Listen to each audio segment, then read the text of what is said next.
15 বছর তিনটি জাতীয় সংসদ নির্বাচন, বরং প্রকৃত অর্থে 4টি জাতীয় সংসদ নির্বাচনে এদেশের মানুষ তাদের ভোটাধিকার প্রয়োগ করতে পারে নাই। এদেশের মানুষ তাদের মতামত ব্যক্ত করতে পারে নাই। ভোট কেন্দ্রগুলো কুকুরের দখলে ছিল, অন্ধকারে ভোট হয়েছে।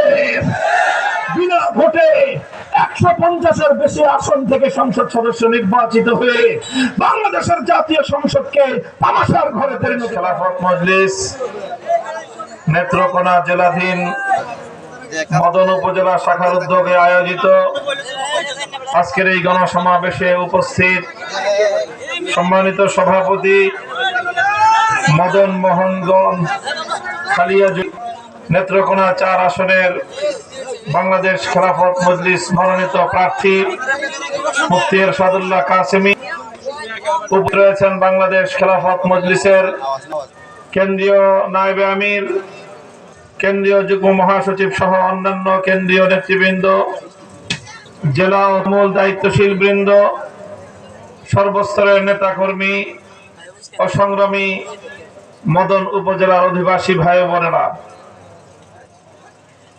আমরা সর্বপ্রথম আপনাদের কৃতজ্ঞতা জ্ঞাপন করছি যে আজকে বাংলাদেশের এই একটি উপায় বাংলাদেশ সমাবেশে এই বিপুল পরিমাণ জনতার উপস্থিতির মাধ্যমে আজকের এই গণসমাবেশকে সাফল্যমণ্ডিত করেছেন। বাংলাদেশের থেকে দেশবাসীর কাছে এই বার্তা পৌঁছে যে বাংলাদেশ আজ এক নতুন পথে যাত্রা শুরু করেছে। সেই বাংলাদেশের নতুন অভিযাত্রা হলো ইসলামের পথে। আজ বাংলাদেশের বিভিন্ন অঞ্চলে ইসলামী সমাজ ব্যবস্থা এবং ইসলামী রাষ্ট্র ব্যবস্থা প্রতিষ্ঠার লক্ষ্যে গণমানুষের মধ্যে যে আবেগ, যে উচ্ছ্বাস দেখা যাচ্ছে, এতে বাংলাদেশের নতুন প্রজন্ম স্বপ্ন দেখছে যে ইনশাআল্লাহ আগামীর বাংলাদেশ হবে খেলাফতের বাংলাদেশ। সংগ্রামী উপস্থিতি, আমি মহান আল্লাহ পাক রব্বুল আলামিনের দরবারে শুকরিয়া আদায় করছি, যিনি দীর্ঘ সংগ্রামের মধ্য দিয়ে বাংলাদেশের মানুষের বুকের উপর থেকে জগদ্দল পাথরের মতো চেপে বসা ভিনদেশী ক্রীড়নক বাংলাদেশের ক্ষমতার মসনদ জবরদখলকারী যুগের নব্য ফেরাউন স্বৈরাচারী শেখ হাসিনাকে উৎখাত করে দিয়ে এদেশের মানুষকে আল্লাহ পাক মুক্ত বাতাসে নিঃশ্বাস গ্রহণ করার সুযোগ করে দিয়েছেন। সেজন্য যারা ত্যাগ এবং কোরবানি স্বীকার করেছেন, যারা রক্ত দিয়েছেন, জীবন দিয়েছেন, 2009 সালের পিলখানা ট্রাজেডিতে শাহাদাত বরণকারী দেশপ্রেমিক সেনা কর্মকর্তাগণ, 2013 সালের শাপলা চত্বরে অকাতরে জীবন দানকারী নবী প্রেমিক হেফাজতে ইসলামের নেতা কর্মী ও তৌহিদি জনতা, 2021 সালে বাংলাদেশের স্বাধীনতার মান রক্ষা করতে গিয়ে নরেন্দ্র মোদীর আগমনের প্রতিবাদ জানাতে গিয়ে শাহাদাত বরণকারী হেফাজতের নেতা কর্মী, সর্বশেষ 2024 সালের জুলাই বিপ্লবে বৈষম্যহীন বাংলাদেশ গড়তে গিয়ে ফ্যাসিবাদ বিরোধী আন্দোলন এবং সংগ্রামে অকাতরে জীবন দানকারী বীর দামাল সন্তান, সহস্রাধিক তাজা প্রাণ, যাদের আত্মত্যাগের বিনিময়ে আজ বাংলাদেশ 2024 সালের 5ই আগস্ট নতুন ভাবে স্বাধীনতা অর্জন করেছে। সংগ্রামী সাথী ও বন্ধুগণ, 2024-এর 5ই আগস্ট বাংলাদেশ থেকে ফ্যাসিবাদের বিদায়ের পর বাংলাদেশের মানুষ প্রত্যাশা করছে যে আগামীর বাংলাদেশে আর নতুন করে ফ্যাসিবাদ জন্ম নেবে না।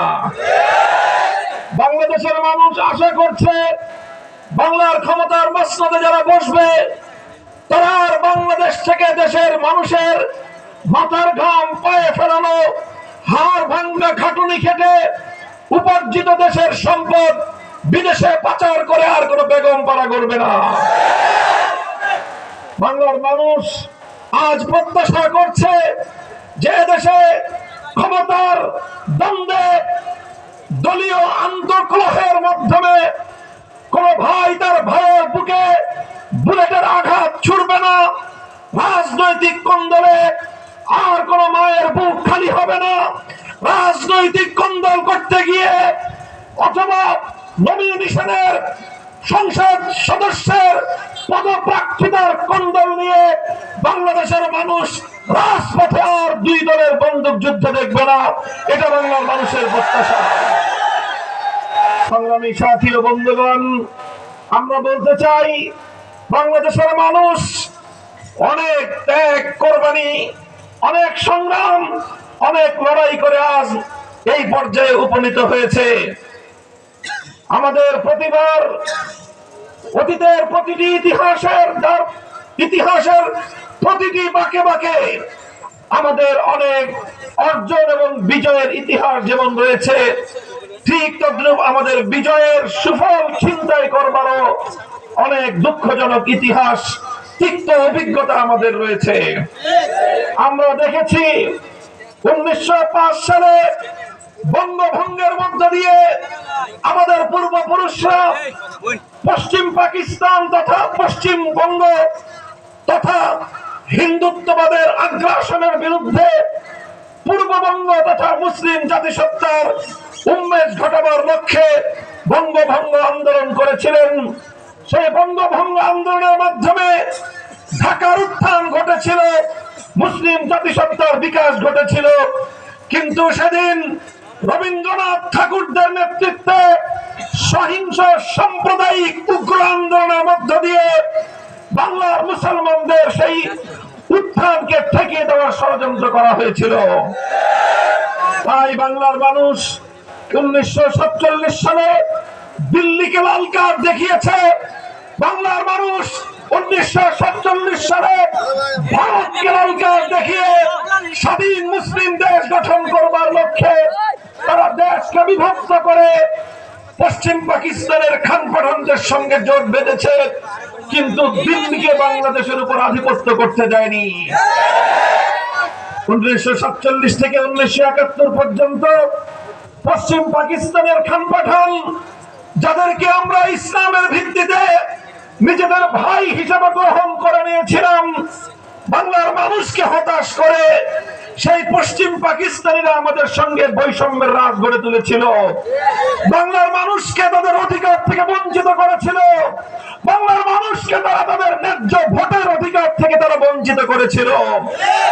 তাই এদেশের মানুষ নিজেদের অধিকার আদায়ের জন্য, সাম্য প্রতিষ্ঠার জন্য, বৈষম্যের বিরুদ্ধে, পশ্চিম পাকিস্তানি খান পাঠানদের স্বৈর শাসনের বিরুদ্ধে, তারা জুলুম এবং অত্যাচারের বন্ধের জন্য জুলুমের বিরুদ্ধে, জালিমের বিরুদ্ধে দুর্বার প্রতিরোধ গড়ে তুলেছিল। সেই প্রতিরোধ সংগ্রামের এই চূড়ান্ত লগ্নে 1971 সালে মহান মুক্তিযুদ্ধ সংগঠিত হয়। হাজার হাজার তাজা প্রাণ এবং রক্তের বিনিময়ে বাংলার মানুষ স্বাধীনতা অর্জন করে। 71-এর 16 ডিসেম্বর পশ্চিম পাকিস্তানের দাসত্বের শৃঙ্খল ভেঙে বাংলার মানুষ তার পূর্ব দিগন্তে নতুন স্বাধীনতার সূর্যের উত্থান ঘটায়। সংগ্রামী সাথী ও বন্ধুগণ, 1947 থেকে 1971 দীর্ঘ 24 বছরের সংগ্রাম, 52 ভাষা আন্দোলন, 54 যুক্তফ্রন্টের নির্বাচন, 66-র 6 দফা আন্দোলন, 69-এর গণ অভ্যুত্থান, 70-এর জাতীয় নির্বাচন, 71-এর মহান মুক্তিযুদ্ধ, এই কোন সময়ে বাংলাদেশের কোন নেতা, কোন রাজনৈতিক দল কোনদিনও ইসলামের বিপক্ষে অবস্থান নেওয়ার সাহস পায় নাই।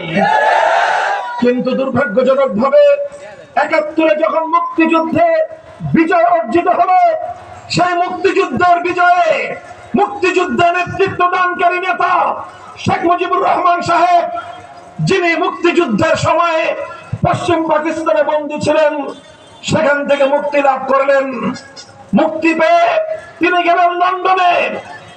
সদ্য স্বাধীন বাংলার মানুষ আশা করেছিল তাদের নেতা লন্ডন থেকে সোজা স্বাধীন বাংলার মাটিতে পদার্পণ করবে, কিন্তু বাংলার মানুষকে হতাশ হতে হলো। বাংলার মানুষকে হতাশ করে দিয়ে শেখ মুজিবুর রহমান সাহেবের প্লেন ঢাকায় নয় ল্যান্ড করলো নয়াদিল্লিতে। তিনি প্রথম বাংলার মানুষের কাছে আসেন নাই, তিনি গেলেন সর্বপ্রথম ভারতের প্রধানমন্ত্রী শ্রীমতী ইন্দিরা গান্ধীকে কুর্নিশ করবার জন্য। তারপরে ইতিহাস, দুঃখজনক ইতিহাস, তারপরে ইতিহাস বাংলার স্বাধীনতাকে ভারত মাতার চরণ তলে বলি দেওয়ার ইতিহাস, তারপরে ইতিহাস বাংলার হাজার হাজার বীর মুক্তিযোদ্ধার রক্তের সঙ্গে গাদ্দারি করবার ইতিহাস। আমরা দেখলাম ভারত থেকে বাংলাদেশে আসার প্রাক্কালে শ্রীমতী ইন্দিরা গান্ধী ভারতের প্রধানমন্ত্রী শেখ মুজিবুর রহমান সাহেবের পকেটে একটা চিরকুট ভরে দিলেন। সেই চিরকুটের মধ্যে তাকে নির্দেশ দেওয়া হলো বাংলাদেশে একটি সংবিধান প্রণয়ন করা হবে, যেই সংবিধানের মূলনীতিগুলোতে ভারতীয় সংবিধানের মূলনীতিগুলোকে কপি করে পেস্ট করা হবে। এভাবে তৈরি হলো ৭২-এর সংবিধান। ৭২-এর সংবিধানের মধ্যে উড়ে এসে জুড়ে বসলো ধর্মনিরপেক্ষ মতবাদ। আমি চ্যালেঞ্জ করে বলতে পারি 1952 ভাষা আন্দোলন থেকে 1971-এর মহান মুক্তিযুদ্ধের দীর্ঘ 24 বছরের এই সংগ্রামে কোনদিন বাংলার মানুষ ধর্মনিরপেক্ষতার কথা বলে নাই, ধর্মনিরপেক্ষতার কথা শুনে নাই।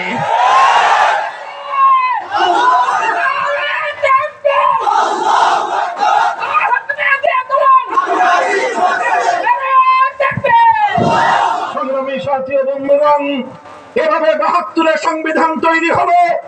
আর সেই সংবিধানে ভারতীয় সংবিধানের মূলনীতিগুলোকে বাংলাদেশের সংবিধানের মূলনীতি সাব্যস্ত করে প্রকারান্তরে বাংলাদেশকে ভারতের হাতে তুলে দেওয়া হলো। আমাদের মুক্তিযুদ্ধের অর্জনকে ভারত ছিনতাই করলো। আমাদের মুক্তিযোদ্ধাদের রক্তের বিনিময়ে অর্জিত বাংলার স্বাধীনতা ভারত মাতার চরণ তলে বলি হলো। সংগ্রামী সাথী ও বন্ধুগণ, এভাবে ৭২ থেকে ৭৫ পর্যন্ত বাংলাদেশকে বাকশালী একদলীয় কায়দায় বাংলাদেশকে পরিচালনা করে বাংলাদেশের মানুষের দীর্ঘ সংগ্রাম, বৈষম্যের বিরুদ্ধে সংগ্রাম, ভাতের সংগ্রাম, ভোটাধিকারের সংগ্রামকে তারা মিথ্যা প্রমাণিত করে দিয়ে বাংলাদেশের মানুষকে আবার নতুন আরেক দাসত্বের শৃঙ্খলে বন্দী করা হলো। যেই জালিমের বিরুদ্ধে লড়াই করতে গিয়ে মুক্তিযুদ্ধ হয়েছিল, মুক্তিযুদ্ধে নেতৃত্ব দানকারী দল সবচেয়ে বড় জালিমের ভূমিকায় অবতীর্ণ হলো। এরপরে ৭৫-এর পট পরিবর্তন হলো। দীর্ঘ ইতিহাস ৫৪ বছর পর্যন্ত বাংলাদেশ সেই ৭২-এর বাকশালী ব্যবস্থায় পরিচালিত হয়েছে। ৫৪ বছর বাংলাদেশ সেই বাকশালী ধর্মনিরপেক্ষতার ভিত্তিতে বাংলাদেশকে ভারতের করদ রাজ্যে পরিণত করবার ষড়যন্ত্র করা হয়েছে।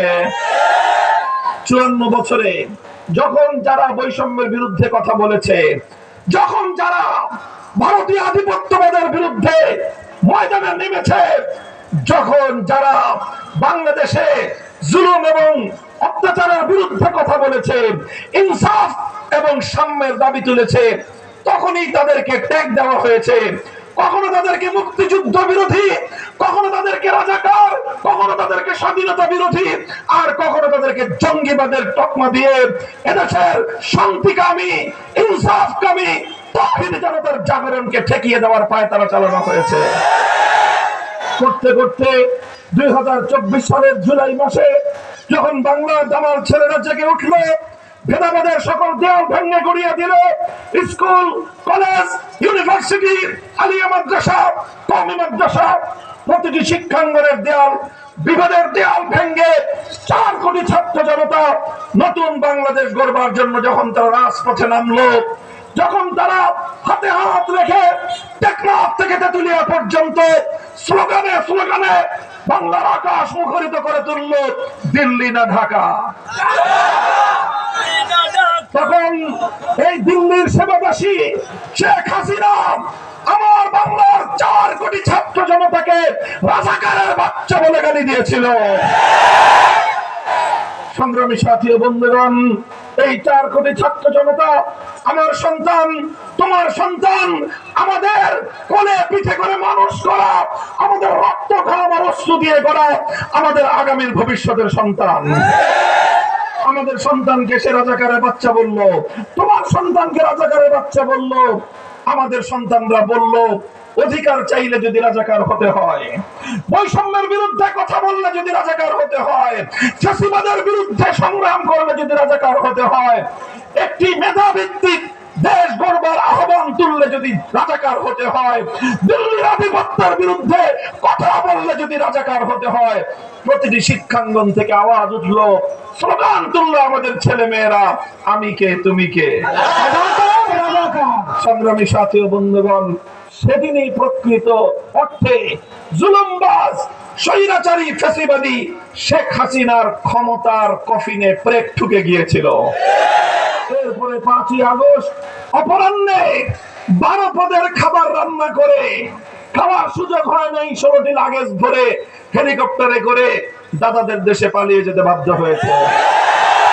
আজ সেই ভিন দেশ থেকে ষড়যন্ত্রের মাধ্যমে আবার বাংলাদেশে ফ্যাসিবাদী জুলুমতন্ত্রের ব্যবস্থা বাস্তবায়ন করার ষড়যন্ত্র করা হচ্ছে।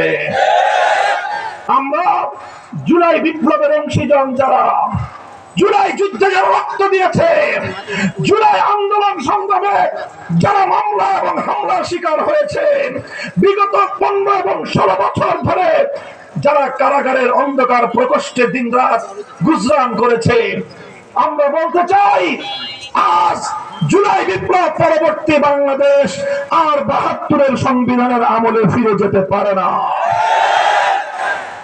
আজ 72 এক পাশে, 2024-এর বিপ্লব আর এক পাশে। বাংলার মানুষকে সিদ্ধান্ত নিতে হবে কারা 72-এর বাকশালপন্থী আর কারা 24-এর জুলাইয়ের বিপ্লবপন্থী। পরিষ্কার করা যার যার পরিচয়। আমরা সেই জুলাই যোদ্ধাদের, জুলাইয়ের বীর শহীদদের রক্তের প্রতি শ্রদ্ধা জানিয়ে 2009 সালের পিলখানা ট্র্যাজেডিতে জীবন দানকারী দেশপ্রেমিক সেনা কর্মকর্তাদের রক্তের প্রতি শ্রদ্ধা জানিয়ে 2013 সালের নবী প্রেমিক তৌহিদি জনতার আত্মত্যাগ এবং তাদের শাহাদাতের প্রতি শ্রদ্ধা জানিয়ে, জুলাই যোদ্ধাদের প্রতি শ্রদ্ধা জানিয়ে আমরা বলতে চাই আগামীর বাংলাদেশে জুলাই সনদ এর আইনি ভিত্তি বাস্তবায়ন করা ছাড়া আগামীর বাংলাদেশ সুনির্দিষ্ট পন্থায় এবং বাংলাদেশ গন্তব্য পর্যন্ত পৌঁছতে পারে না। আজ বাংলাদেশ খেলাফত মজলিস সমমনা দেশপ্রেমিক রাজনৈতিক দলগুলোকে নিয়ে আজ রাজপথে নেমেছে। আমাদের বক্তব্য পরিষ্কার, অনতিবিলম্বে জুলাই সনদ বাস্তবায়নের আদেশ জারি করতে হবে, আদেশ জারি করতে হবে। জুলাই সনদের পক্ষে গোটা বাংলাদেশ।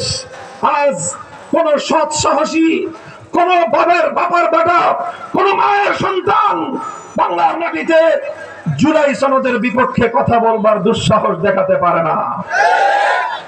তাই জুলাই সনদের আইনি ভিত্তি প্রদান করবার জন্য একটি গণভোটের আয়োজন করতে হবে এবং এদেশের দেশপ্রেমিক মানুষ মনে করে সেই গণভোট আগামী জাতীয় সংসদ নির্বাচনের আগেই গণভোটের মাধ্যমে জুলাই সনদ বাস্তবায়ন করে সেই জুলাই সনদের ভিত্তিতেই ত্রয়োদশ জাতীয় সংসদ নির্বাচন অনুষ্ঠান করতে হবে।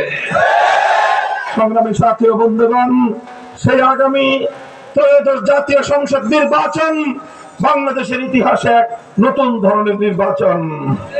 বিগত 15 বছর তিনটি জাতীয় সংসদ নির্বাচন, বরং প্রকৃত অর্থে 4টি জাতীয় সংসদ নির্বাচনে এদেশের মানুষ তাদের ভোটাধিকার প্রয়োগ করতে পারে নাই। এদেশের মানুষ তাদের মতামত ব্যক্ত করতে পারে নাই।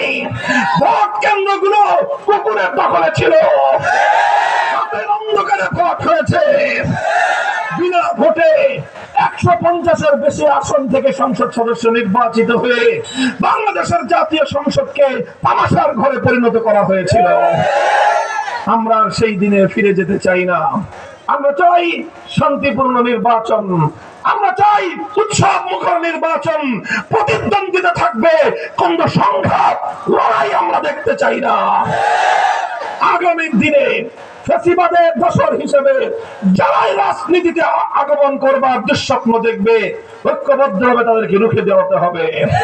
আগামী দিনে যারা অস্ত্রের ঝঞ্ঝানি নিয়ে অথবা কালো টাকার শক্তিতে বলিয়ান হয়ে, যারা পেশি শক্তিতে বলিয়ান হয়ে আমাদের রাজনীতি, আমাদের ভোটাধিকার, আমাদের ভোট কেন্দ্রগুলোকে দখল করতে আসবে, জনতার ঐক্যবদ্ধ প্রতিরোধ তাদের বিরুদ্ধে গড়ে তুলতে হবে। সংগ্রামী সাথী ও বন্ধুগণ, আমি আপনাদেরকে উদাত্ত আহ্বান জানাতে চাই, আমি আপনাদের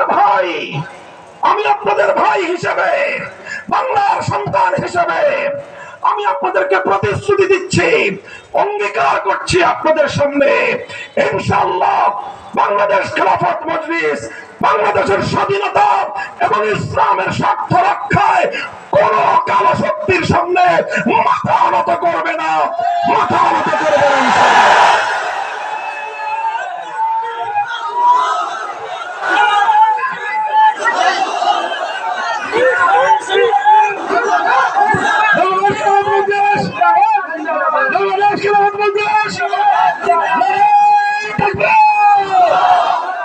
সংগ্রামী সাথী বন্ধুগণ, আপনারা আমাদের হাতকে শক্তিশালী করুন, আপনারা বাংলাদেশ খেলাফত মজলিসকে শক্তিশালী করুন। ইনশাআল্লাহ বাংলাদেশ খেলাফত মজলিসের অতীত ইতিহাস, দেশের প্রতি কমিটমেন্ট রক্ষা করবার ইতিহাস, বাংলাদেশ খেলাফত মজলিসের ইতিহাস মুসলিম উম্মাহর প্রতি যখনই যারাই জুলুম এবং অত্যাচার করেছে তাদের পাশে দাঁড়াবার ইতিহাস। বাংলাদেশ খেলাফত মজলিসের ইতিহাস 1992 সালে যখন উগ্র হিন্দুত্ববাদীরা বাবরি মসজিদকে শহীদ করেছিল, শাইখুল হাদিস আল্লামা আজিজুল হক রাহমাতুল্লাহ আলাইহির নেতৃত্বে লং মার্চের ইতিহাস বাংলাদেশ খেলাফত মজলিসের ইতিহাস। বাংলাদেশ খেলাফত মজলিস দেশ, জাতি এবং উম্মার স্বার্থে যে কোনো ত্যাগ এবং কোরবানি স্বীকার করার জন্য প্রস্তুত সংগঠন। 2021 সালে শেখ হাসিনা সর্বশেষ যেই খড়গ এদেশের মানুষের উপর নামিয়ে দিয়েছিল, তার জুলুমের সর্বশেষ শিকার হয়েছিল বাংলাদেশ খেলাফত মজলিস। আমরা বাংলাদেশ খেলাফত মজলিসের কেন্দ্রীয় প্রায় সকল নেতৃবৃন্দ শেখ হাসিনার জুলুমের শিকার হয়ে বছরের পর বছর বিনা বিচারে কারাগারের অন্ধকার প্রকোষ্ঠে আমরা দিনাতিপাত করেছি, কিন্তু বাংলাদেশ খেলাফত মজলিস আপোষের চোরা পথে পা বাড়ায় নাই। সংগ্রামী সাথী ও বন্ধুগণ, তাই আজ আমি বলতে চাই, আমরা যে বৈষম্যের বিরুদ্ধে সংগ্রাম করলাম, যে বৈষম্যের বিরুদ্ধে আমাদের সন্তানরা রক্ত দিল, যে ইনসাফ এবং সাম্যের দাবিতে এতগুলো যুদ্ধ করে আজ বাংলাদেশ এখানে এসে উপনীত হলো, হে মদন থানার অধিবাসীরা, খালিয়াজুরির অধিবাসীরা, নেত্রকোনার অধিবাসীরা, আমি তোমাদেরকে তোমাদের ভাই হিসেবে বলতে চাই, যদি সত্যিকার অর্থে জুলুম মুক্ত ইনসাফ পূর্ণ সমাজ গড়তে চাও, মানব রচিত তন্ত্র মন্ত্র দিয়ে সেটা সম্ভব নয়। মানুষের সত্যিকার অধিকার বাস্তবায়ন করতে চাইলে, বৈষম্যহীন সমাজ গড়তে চাইলে, ইনসাফ পূর্ণ সমাজ গড়তে চাইলে তার চূড়ান্ত সমাধান হলো আল্লাহর জমিনে আল্লাহ প্রদত্ত রাজনৈতিক ব্যবস্থা বাস্তবায়ন করতে হবে। তাই আসুন, আল্লাহ প্রদত্ত রাজনৈতিক ব্যবস্থার নামই হলো খেলাফত ব্যবস্থা। আর তাই বাংলাদেশ খেলাফত মজলিস বাংলার 56,000 বর্গ মাইলের প্রতি ইঞ্চি মাটিকে খেলাফতের দুর্গ হিসেবে গড়ে তুলতে চায়। সেই খেলাফতের পথে আগামী ত্রয়োদশ জাতীয় সংসদ নির্বাচনে বাংলাদেশ খেলাফত মজলিস মেহনতি মানুষের প্রতীক রিকশা মার্কায় নেত্রকোনা 2 আসন, সদর বারহাট্টা থেকে মাওলানা দেলোয়ার হোসেন, নেত্রকোনা 3 আটপাড়া কেন্দ্র থেকে মাওলানা হাফিজুর রহমান এবং নেত্রকোনা 4 মদন মোহনগঞ্জ খালিয়াজুরি থেকে আপনাদের প্রাণ প্রিয় নেতা মুফতি এরশাদুল্লাহ কাসেমীকে রিকশা মার্কার প্রার্থী হিসেবে খেলাফতের প্রতিনিধি হিসেবে, আমার প্রতিনিধি হিসেবে আমি আপনাদের সামনে তুলে ধরছি। আমি আপনাদের কাছ থেকে প্রতিশ্রুতি জানতে চাই, আমি আপনাদের ইচ্ছা এবং অভিপ্রায় জানতে চাই। আপনাদের অধিকার আদায়ের জন্য, ইনসাফের পক্ষে কথা বলবার জন্য, জাতীয় সংসদে প্রতিনিধিত্ব করবার জন্য আপনারা আমাদের ভাইকে ভোট দিয়ে জয়যুক্ত করবেন তো ইনশাআল্লাহ?